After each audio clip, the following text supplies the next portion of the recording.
what's up guys, it's Blake, and today I'm going to show you all how to cook up a hard beat for the likes of A$AP Rocky, Meek, just a beat with some crazy energy. So yeah, let's get right into it. Alright, so first I'm going to play a snippet of the finished beat, and then we'll get right into the breakdown.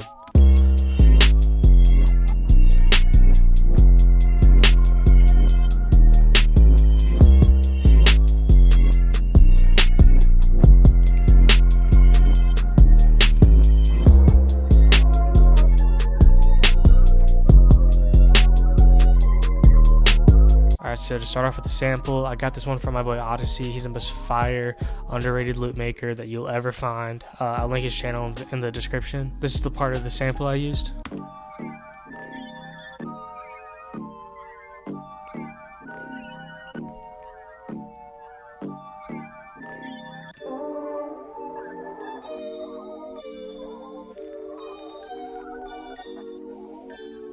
For the flip of the melody, I raised the BPM from 128 to 140 just to speed it up, and I pitched it up to 290 cents. When pitching my samples, I like to have it a little bit off, so instead of 300 cents, it's 290. It just gives it a little bit more of a weirder pitch, but it's still in key. And I also reversed the sample. Here's what the melody sounds like now.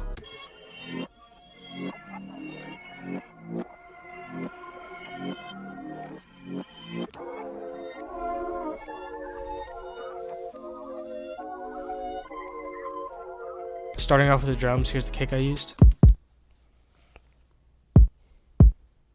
Here's my hi-hat pattern, it's just a basic two-step.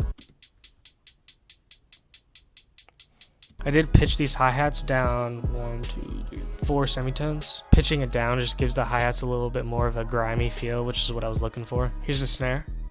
I chose this snare because I was just going through my kits that I haven't looked through in a while, and I just found it and it sounded super fire, and it sounds like a snare I haven't used in a while, and it really added to the energy of the track whenever it's paired with the 808s and hi-hats. Here's the 808 pattern.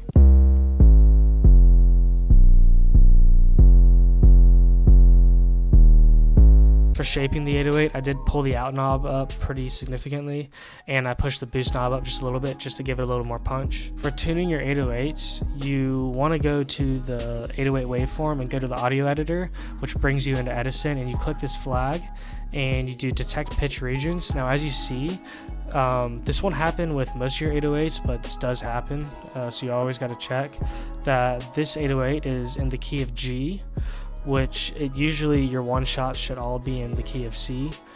So what I had to do was I go to this button, and then so originally your note is going to be on C, but I had to push it up to G, and then right there it's tuned. And then you just play the notes that are within the scale of your melody. Here's the open hat, and then a cadence snare. Mixing wise, I just threw an EQ on the melody to cut out most of the low end to make room for the 808. Then really no effects at all for any of the drum sounds. I just leveled the sounds out, and that's really all I do for most of my mixes, unless I want to make a certain snare sound a certain way and I EQ it pretty hard. Or really, yeah, that's really all you have to do for your drums to get your 808s to hit. You push that boost knob up to where you like it. Then you throw on the soft clipper, which makes your 808s and kicks hit as hard as they can without clipping. And if your snare is usually sitting pretty well, because most of the snares and all the drum kits are leveled out pretty well. And then yeah, I pull the cadence snare down in the mix just because I didn't want it as loud as the other snare. And then the open hat I just kind of left up because I did turn it down a little bit on the sound. So yeah, that's about it guys. Thank you so much for watching, and I'll see you all next time. Like the create.